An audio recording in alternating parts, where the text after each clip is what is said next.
ये लोग कहते थे राम मंदिर के मुद्दे पर अगर फैसला हुआ खून की नदियां बहेंगी। मैं कहता था देखो भाई, कुछ एक मच्छर भी नहीं मरने वाला है, कुछ नहीं होगा। न्यायालय मेरिट के आधार पर फैसला करे, फैसले को लागू हम करेंगे। और किसी के माई के लाल पे हिम्मत है उत्तर प्रदेश में उपद्रव करके दिखा दे। पहले कश्मीर में पत्थरबाज पत्थर फेंक करके पाकिस्तान का पैसा लेकर के भारत की संपत्ति को नुकसान पहुंचा करके उन्हें क्षतिग्रस्त करते थे, और कांग्रेस और केजरीवाल जैसे लोग उन पत्थरबाजों का समर्थन करते थे।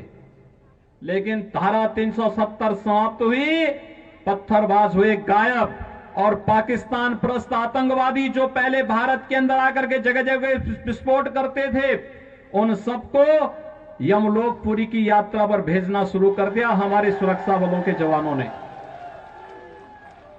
उनको लिए कहा गया कि भाई भारत की धरती तुम्हारे लिए नहीं है, तुम्हारे लिए तो अब बोली नहीं, हमारे सुरक्षा बलों के जवानों की गोली है, और एक गोली खाओ, अपनी यात्रा पर जाओ। कांग्रेस और केजरीवाल इन उपद्रवियों को क्या खिलाते थे? बिरयानी। और हम क्या खिला रहे हैं? गोली। भाइयों बहनों, यही अंतर है। भारत माता के प्रति अगर इनके मन में सम्मान होता, आतंकवादियों के सामने, नक्सलवादियों के सामने घुटने नहीं टेकते, पाकिस्तान का खौफ खड़ा नहीं करते। याद करिए, मुंबई पे आतंकी विस्फोट, आतंकी हमला हुआ था, और तब कांग्रेस नेतृत्व की सरकार थी, और तब केजरीवाल भी कोई एक एनजीओ चला करके यहां पर जनता को बेवकूफ बनाने का कार्य तब भी करता था। भाइयों बहनों, जब देश की जनभावना थी कि पाकिस्तान पर हमला होना चाहिए, तब कांग्रेस नेतृत्व की सरकार क्या कहती थी कि पाकिस्तान में एटम बम है, कहीं ऐसा ना हो कि भारत पे फेंक दे। लेकिन इस बार आपने देखा होगा, फरवरी माह में जब पुलवामा में हमला होता है, तो मोदी जी ने अगले दिन ही कहा, उन्होंने कहा था, भाइयों बहनों, यही फरवरी का महीना था, और तब 1 वर्ष पहले प्रधानमंत्री मोदी जी ने कहा था कि ये देश की सेना तय करेगी, मूर्ति भी तय करेगी, स्थान भी तय करेगी, और पाकिस्तान ने जो किया है उसको उसकी सजा अवश्य दी जाएगी, और पाकिस्तान के अंदर एयर स्ट्राइक होता है। इमरान खान दुनिया के अंदर आपने देखा होगा, जान की भीख मांगते हुए घूमता हुआ फिर रहा था, और उस समय इमरान खान ने कह रहा था कि भारत हमला कर देगा। तस्वीर बदल गई। पहले भारत के अंदर की सरकार कहती थी कि पाकिस्तान एटम बम फेंक देगा, आज पाकिस्तान भयभीत होकर के कहता है कि भारत के अंदर मोदी जी के नेतृत्व की सरकार कहीं पाकिस्तान पे हमला करके पाकिस्तान का अस्तित्व ही समाप्त न कर दे। भारत के दुश्मन, पाकिस्तान की भाषा बोलने वाले लोग आज जगह जगह धरना प्रदर्शन करके भारत की व्यवस्था को जैसे अव्यवस्था पैदा करने का कार्य कर रहे हैं। भाइयों बहनों, ये जो धरने नागरिकता कानून के विरोध में जगह जगह किए जा रहे हैं, और पाकिस्तान के एक मंत्री के द्वारा केजरीवाल के समर्थन में बयान जारी करना, ये सब कड़ी एक दूसरे के साथ जोड़ता हुआ दिखाई देता है। और यही अपील करने के लिए आज हम सब आपके बीच आए हैं। आपने देखा होगा, कश्मीर में धारा 370 समाप्त हुई, 3 तलाक की कुप्रथा सदैव के लिए समाप्त हो गई। महिला सशक्तिकरण का नारा आज केवल नारा नहीं, ये हकीकत बन चुका है।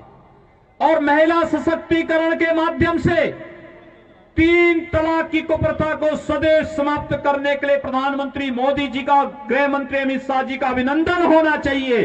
और इस अभिनंदन के लिए आज मैं आपके पास आया हूं कि भाइयों बहनों, यही राष्ट्रीय आकांक्षाएं हैं कि देश में आतंकवाद की प्रतीक, अलगाववाद की प्रतीक, भेदभाव के प्रतीक, इस प्रकार के जितने भी कानून हैं जो भारत में अलगाववाद को पैदा करते हो, विभेद को पैदा करते हो, इन सबको समाप्त करने के लिए जो कदम उठाए जा रहे हैं, उन कदमों की अगली श्रृंखला में ये नागरिकता कानून भी है। हम सब जानते हैं ये तो पाकिस्तान, अफगानिस्तान और बांग्लादेश के हिंदू, सिख, बौद्ध, जैन, पारसी, ईसाई जो वहां पे पीड़ित हैं, प्रताड़ित हैं, उनको नागरिकता देने का कानून है। ये नागरिकता लेने का कानून नहीं। लेकिन इस सब के बावजूद आप देख रहे होंगे धरना देकर के कैसे भ्रम की स्थिति पैदा करने का प्रयास हो रहा है। ये जानबूझ करके शरारतन देश के माहौल को खराब करने की साजिश का हिस्सा है। जो लोग एक भारत श्रेष्ठ भारत की मोदी जी के इस अभियान का विरोध कर रहे हैं, वही लोग जगह जगह धरना प्रदर्शन करके भारत के खिलाफ वातावरण बनाने का कार्य कर रहे हैं। देश के अंदर अनावश्यक रूप से जनता को गुमराह करने का कार्य कर रहे हैं। और वही लोग हैं जिनके समर्थन में आज पाकिस्तान के मंत्री और पाकिस्तान की सरकार बयान जारी करके अपील कर रही है कि दिल्ली के अंदर मोदी के नेतृत्व में सरकार नहीं आनी चाहिए। उन्हें भय है कि मोदी जी के नेतृत्व की सरकार भारत को दुनिया की महाशक्ति बनाएगी, और भारत को दुनिया की महाशक्ति बनने का मतलब पाकिस्तान का इतिहास से नाम समाप्त होना। ये वही लोग हैं, याद करिए, कांग्रेस नेतृत्व का कांग्रेस का एक नेता, कांग्रेस पार्टी के एक नेता के द्वारा सुप्रीम कोर्ट में यह कहा जाना कि अयोध्या में राम जन्मभूमि का फैसला नहीं होना चाहिए। कांग्रेस के एक नेता ने कहा था ना। और भाइयों बहनों, 500 वर्षों के बाद आप में से जितने भी लोग 35-40 वर्ष के होंगे, वह हर व्यक्ति अयोध्या में राम जन्मभूमि आंदोलन के साथ प्रत्यक्ष और अप्रत्यक्ष रूप से जुड़ा रहा है। जिनकी उम्र कम है, उनके परिवार का कोई न कोई सदस्य किसी न किसी रूप में इस अभियान के साथ जुड़ा रहा है। कांग्रेस जिस मामले को लटकाती थी, क्योंकि कांग्रेस से पहले अंग्रेजों का शासन था, अंग्रेज भी लटकाते थे। उससे पहले मुगलों का शासन था। मुगल कब चाहता कि भारत के अंदर भारत के गौरव की पुनर्स्थापना हो, लेकिन मोदी जी आए और मोदी जी के आने के दूसरे कार्यकाल में अयोध्या में 500 वर्षों से लटके हुए श्री राम जन्मभूमि से संबंधित मामले का समाधान होता है। आप सबको मैं बधाई देता हूं। अयोध्या में भगवान राम का भव्य मंदिर के निर्माण का मार्ग प्रशस्त हुआ है। अयोध्या में भगवान राम का भव्य मंदिर का निर्माण होने जा रहा है। कोई संदेह किसी को नहीं होना चाहिए। जरा याद करिए, अगर मोदी जी केंद्र में नहीं होते, उत्तर प्रदेश में मोदी जी के आह्वान पर भारतीय जनता पार्टी की सरकार नहीं बनती, तो ये जो धमकी देते थे कि 370 समाप्त करोगे, खून की नदियां बहेंगी, हम कहते थे यार कुछ नहीं होने वाला। ये लोग कहते थे राम मंदिर के मुद्दे पर अगर फैसला हुआ खून की नदियां बहेंगी। मैं कहता था देखो भाई, कुछ एक मच्छर भी नहीं मरने वाला है, कुछ नहीं होगा। न्यायालय मेरिट के आधार पर फैसला करे, फैसले को लागू हम करेंगे। और किसी के माई के लाल पे हिम्मत है उत्तर प्रदेश में उपद्रव करके दिखा दे।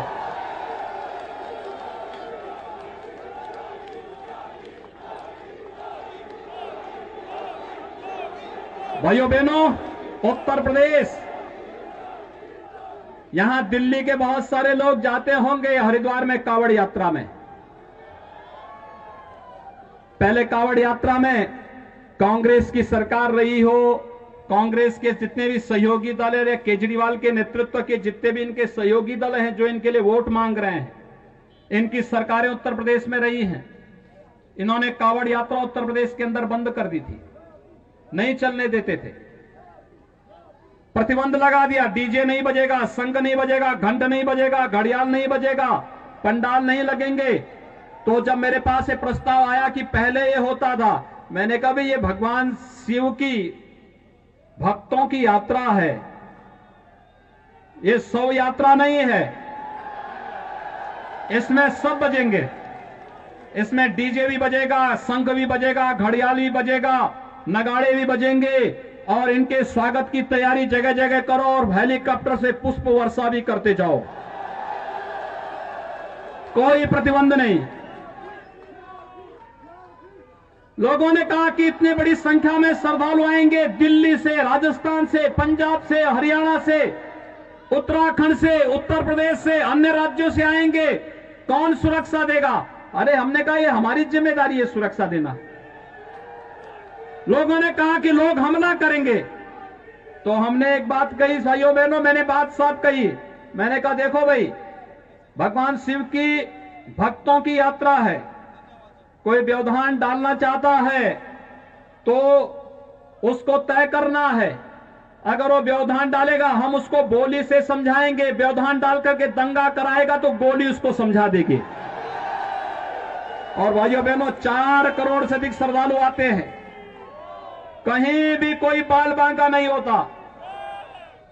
बहुत शांतिपूर्ण ढंग से भजन गाते हुए लोग जाते हैं, शिवालयों में जलाभिषेक करते हैं, भारत की आस्था के प्रति अपनी श्रद्धा व्यक्त करते हुए एक भारत श्रेष्ठ भारत के निर्माण के लिए अपने आप को संकल्पित करते हैं। यही तो भारत के अंदर कावड़ यात्रा का महत्व है।